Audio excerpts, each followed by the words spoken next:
Pansin ko lang kanina ka pa naghihintay ng masasakyan. Alam mo, nag-ahabal-habal ako. Layuan mo nga ako! Pag pogi, admirer. Pero pag pangit, nakatulad ko, manyak. Gago ka! Hindi ba? May sinatuyo! May kaaway! Ay! Gusto ko lang naman sana maranasan maging masaya. At siguro kung magbago yung itsura ko, yung magiging masaya ako. Mahal, alam mo, may fina-follow pala ako online.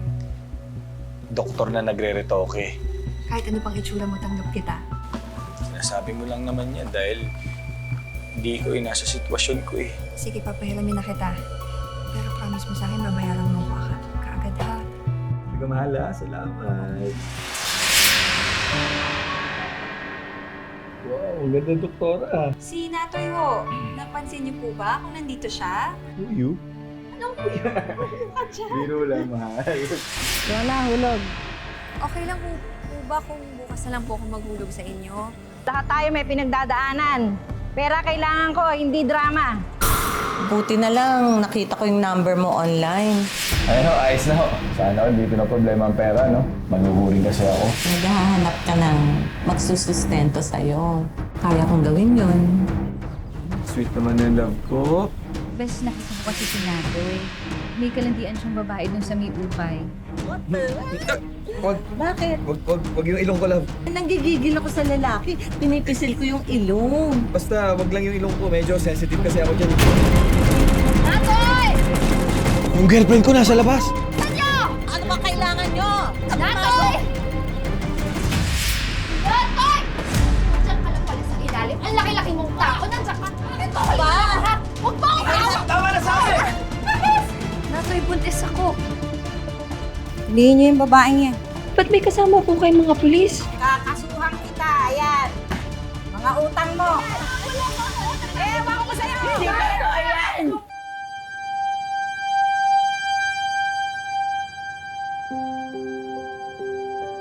Akin na yun. Huwag ka nang masyadong magkikilos. Alam mo naman kabuhanan mo na eh. Ako, Mars, okay lang ako. Gusto ko rin naman na kumikilos ako para kasi akong pupulikatin pag wala akong ginagawa eh.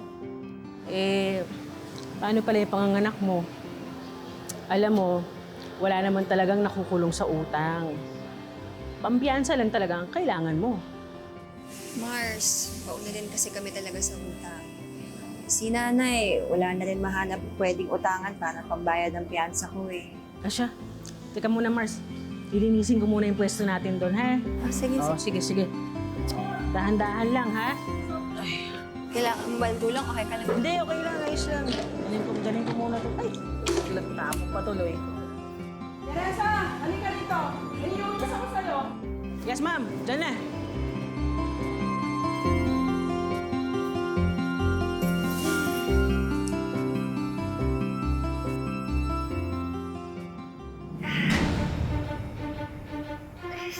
Mars! Mars! Ay! Tulong! Ay! Tulong, mga anak na ata ako! Tulong! Ay! Uy, malakas! Halika, dali! Tulungan niyo ako, mga anak na Dali natin sa kagaypal. Dahan-dahan lang. Kaya pa? Oh, saglit na lang. Malapit tayo dito.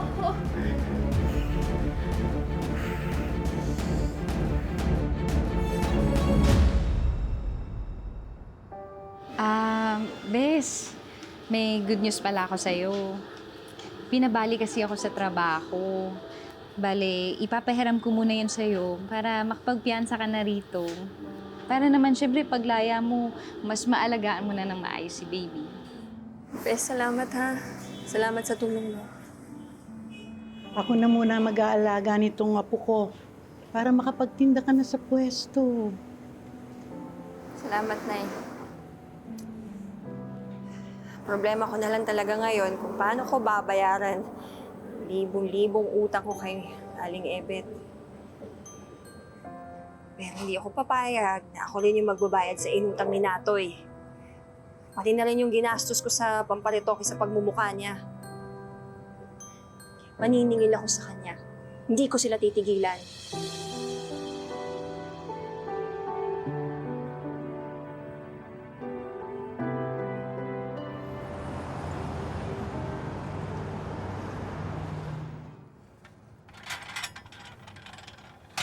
Love, ano, handa ka na ba sa ating date? Wait, sasarado ko lang yung gate. Iyan. Natoy! Joanna? Anong ginagawa mo dito? Di ba nakakulong ka? Nandito ako para maningil. Kapal ng mukha mo, hayop ka. Nagkadabaon-baon ako sa utang ng dahil sa'yo. Kaya kailangan mong bayaran lahat yun, pati na rin sa ginastos ko dyan sa bakekong mong mukha. Ha? Totoo ba yun? Yung sinasabi niya na retokado ka? Kaya pala ayaw mo ipapisil yung ilong mo. Di ba? Naloko ka, utu-utu ka rin kasing matanda ka eh. Alam nyo kayong dalawa, wala na akong pakialam sa relasyon nyo. Maggamitan kayo ng maggamitan hanggang kailan nyo gusto.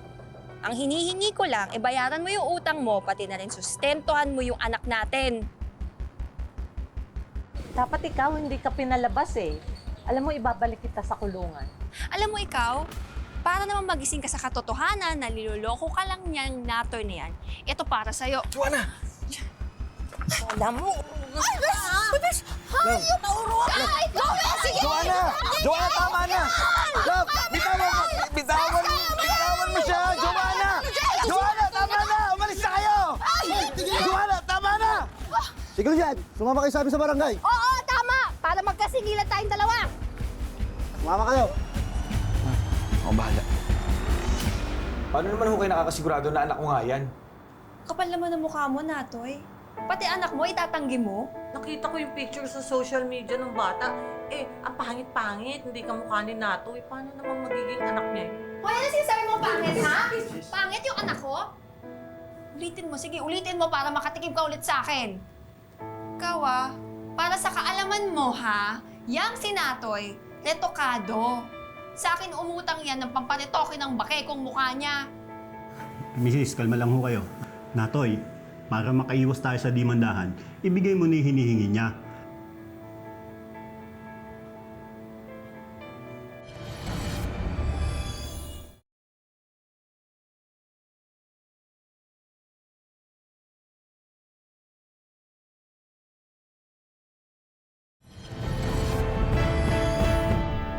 Twist talaga yung ex mo, ha?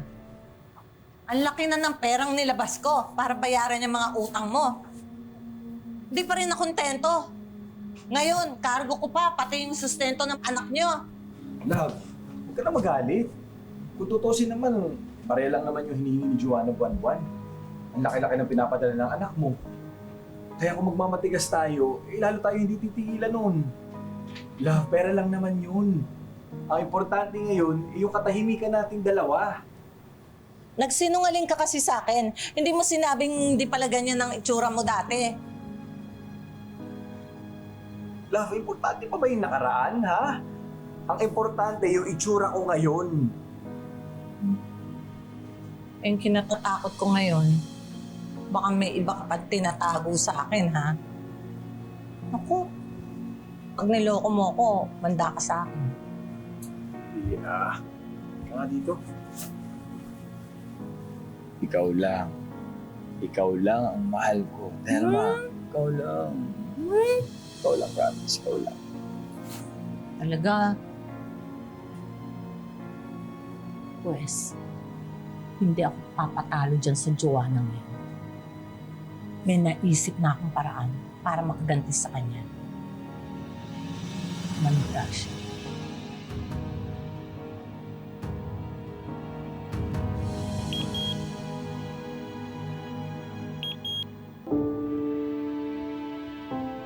Hello? Oh, Gabi, baby. Di ba sinabi ko sa'yo, huwag ka na-text na text sa akin? Oo, mamaya. Magkita tayo mamayang gabi. Sige na. Bye.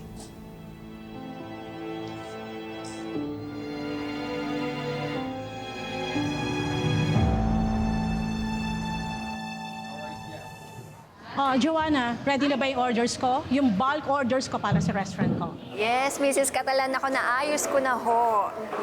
Paki-double check na lang yung timbang, ha? Sige po, i-check ko lang po Okay. Tapos ibibigay ko na ho sa inyo. Hoy, ate! Saan ba kinukuha yung paninda mong tilapia, ha? Tama nangyari sa akin, oh. Nagpantal-pantal yung buong katawan ko, pati mukha ko. Suka pa ako na suka kanina, sakit pa ng tiyan ko. Sa ba kinukuha yung mga paninda mo, ha? Baka naman po yung isda na nabili nyo, allergic po kayo o kaya hindi po maayos yung luto nyo. Posible, matagal na ako kumakain ng tilapia, no? Sa'yo lang nangyaring ganyan mula nang bumili ako sa'yo. Tsaka isa pa, namumukaan kita eh. Di ba nakatira ka doon malapit sa may estero? Sa may kanal? Kung saan mo kaya kinukuha yung tilapia paninda mo?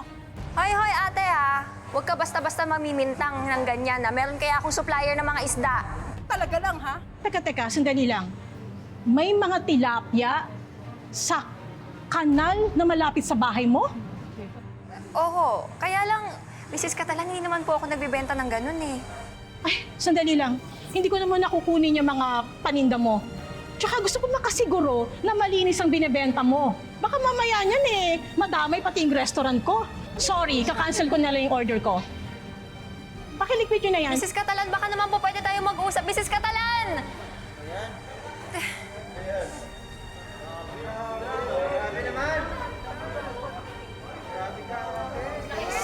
Bes.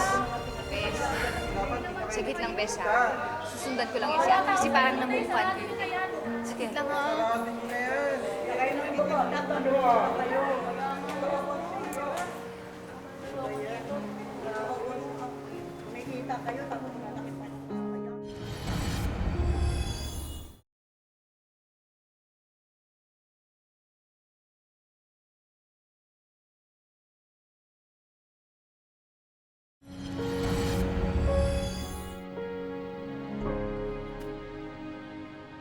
Love?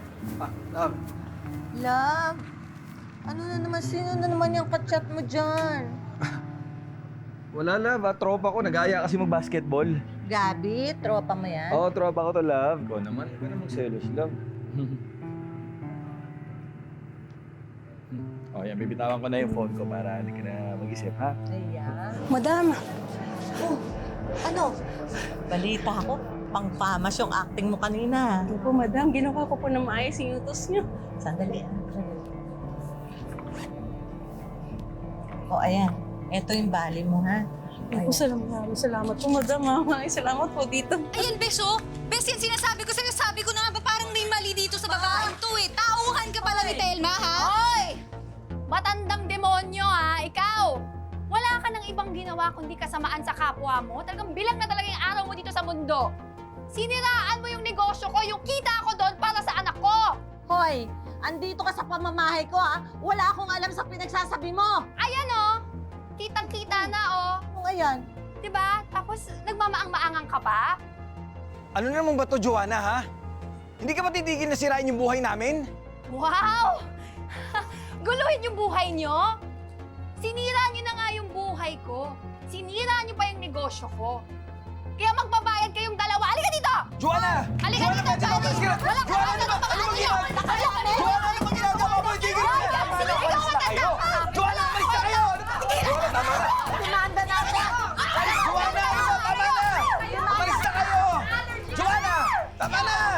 Yan! Subukan nyo ulit sirain yung buhay ko at lumapit sa akin. Hindi lang yan yung magagawa ko! Cherry, halika na! Oh, ayan bagay sa'yo! Mag-allergy ka sana! Che! Nakayos ka lang ba?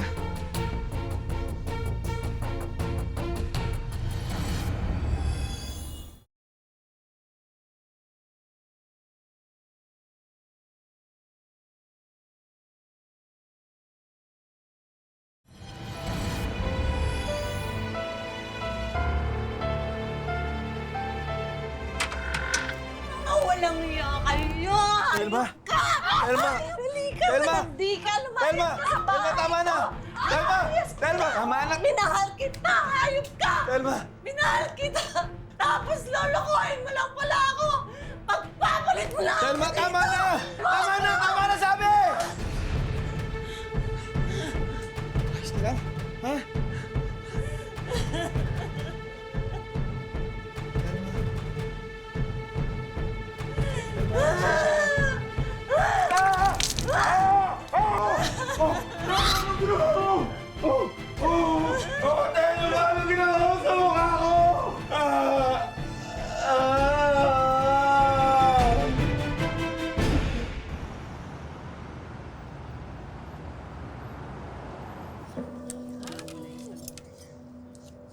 Pansit din masarap po? to. May pansit din siya. Sige. Sige. Sige. Salamat po. Naku, ang dami naman bumibili. Alam mo, Bes, bilib talaga ako sa tapang mo. Biruin mo, dati nalugi ka sa palengke. Pero ngayon, may sarili ka ng karinderya. Nakabawi ka kaagad, oh. Bes, alam mo, naniniwala ako na may awa ang Diyos. Tsaka wala akong hindi gagawin para hindi ko mapagamot si nanay. Kaya hindi talaga ako susuko sa buhay. Kaya mo yan. Dito lang ako. Ate, kuya, pag may gusto pa kayo, tawagin niyo lang ako, Joanna,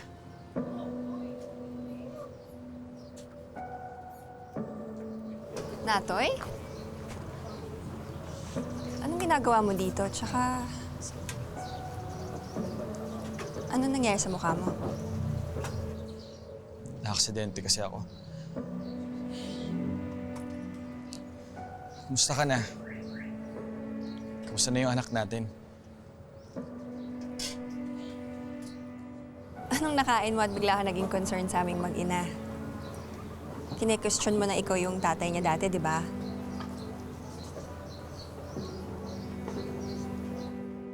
Hiniwalayan ko na pala si Telma. Napagtanto ko kasi na hindi pala siya yung totoong mahal ko kung hindi ikaw. Tinanggap mo ako noon at minahal sa kabila ng itsura ko. Joanna, inagsisisihan ko na pinakawalan kita at niloko.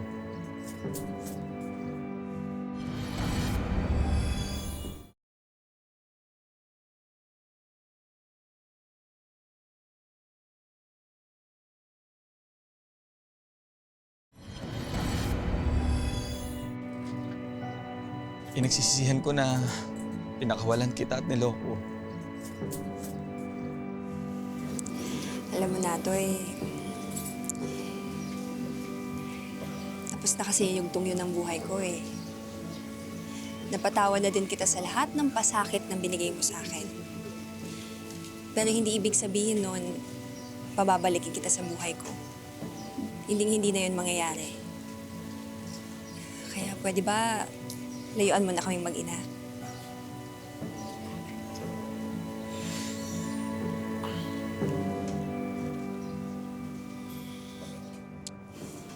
Kumain ka na ba? Kagabi pa nga ako hindi kumakain eh. Kaya lang, wala naman akong pambayad, wala akong kapera-pera. Wala ka pa rin talaga pinagbago na ito eh. Hindi ka na nga. Na dito. Mamili ka kung anong gusto mong pagkain. Sige, ito na lang.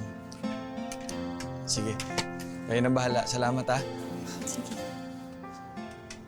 Marami sa atin ang siguradong nakarelate sa kwento ni Jonah na hango sa tunay na buhay. Pagdating sa pagmamahal, marami sa atin ang naiipit sa mga ganitong relasyon kung saan kahit gaano katindi ang pagmamahal mo sa isang tao ay mauuwi pa rin ito sa panloloko sa iyo. Sana'y maging aral ang kwento ni na Jonah at Natoy na masama ang manloko sa kapwa, sa pera man o sa pagmamahal. Lagi nating piliin na maging mabuti at tapat. At sana mas pahalagahan natin ang panloob nating katangian bilang tao kaysa sa ating panlabas na anyo. 2 beses sawi sa pag-ibig si Bernadette. Matagal na raw siyang hiwalay sa ama ng kanyang unang 2 anak. Ang anak naman niyang pangatlo, bunga ng pagsasama nila ng kanyang huling nobyo nang akala niya pang forever na. Pero magiging tinik sa dibdib lang pala.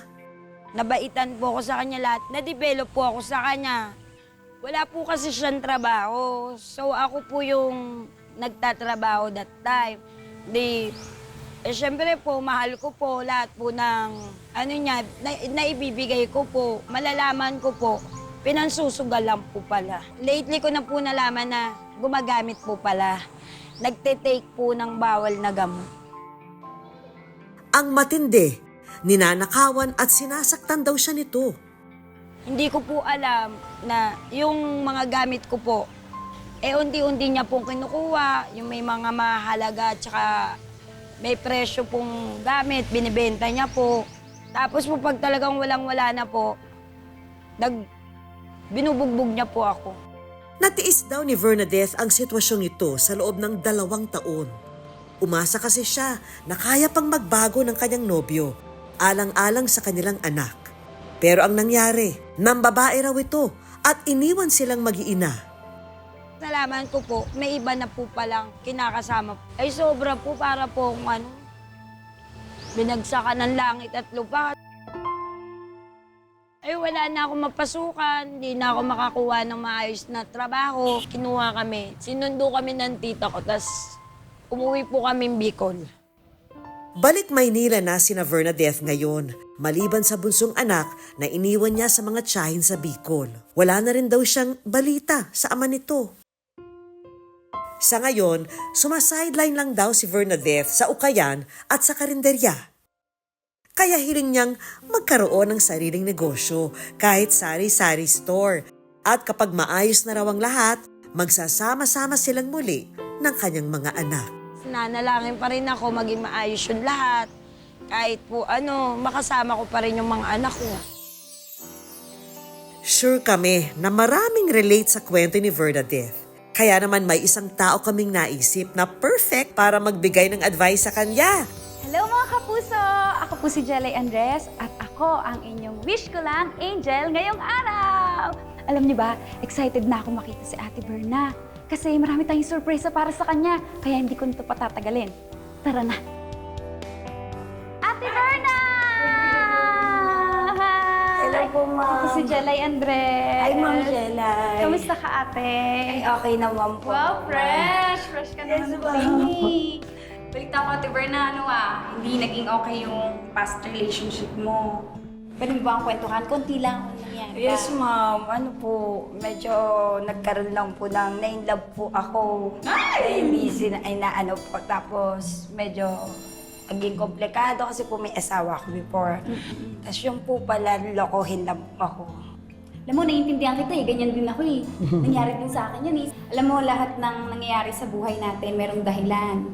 Tsaka maraming blessings na dadating sa'yo. Tsaka yung galit mo, yung nararamdam mong pain, matatapos din yan. Huwag na huwag mong kakalimutang mahalin yung sarili mo. Parate.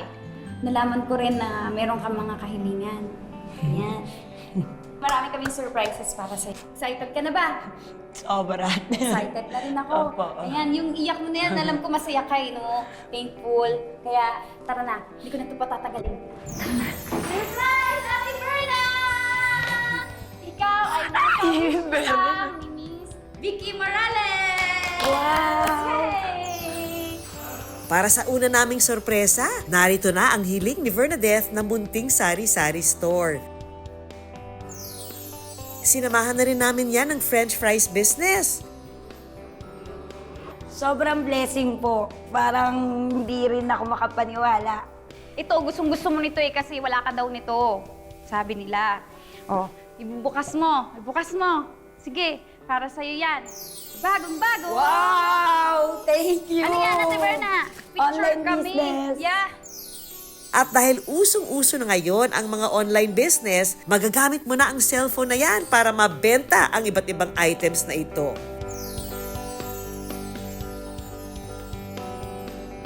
Salamat po. Kahit nasa bahay po, di ba? Online na lang po. Yan, katulad niya, may sarili lang po rin akong business. Naiyak si ate. Thank you po. Yeah.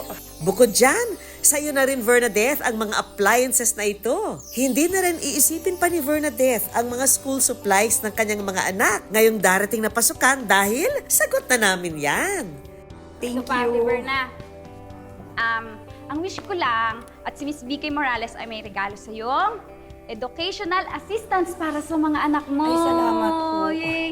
Thank you, Ma'am Vicky. Dahil alam namin na miss na ni Bernadette ang anak niya sa Bicol, gumawa kami ng paraan na magkausap ang mag-ina. Pwede mo na siyang puntahan sa Bicol. Oh, regalo mo sa kanya. Thank you, Ma'am. Kapag na rin yung pangarap ko na mabibigyan kita ng gift. May surprise ako sa'yo. Surprise na sa'yo. Ano yun? Eto! Wow! I love you. At syempre, hindi mawawala ang wish ko lang savings. Yay! Thank you! Thank you very much po. Hindi ko po talaga sasayangin to. Mga kapuso, lagi po nating tandaan, hanggat hindi tayo napapagod, humiling at maniwala, hindi tayo mapapagod, lumaban sa buhay. Para sa iba pang mga kwentong itinampok ng Wish Ko Lang, i-follow lang ang Facebook page ng Wish Ko Lang at GMA Public Affairs. Mag-subscribe na rin po sa GMA Public Affairs YouTube channel. Ako po si Vicky Morales at ito po ang Wish Ko Lang.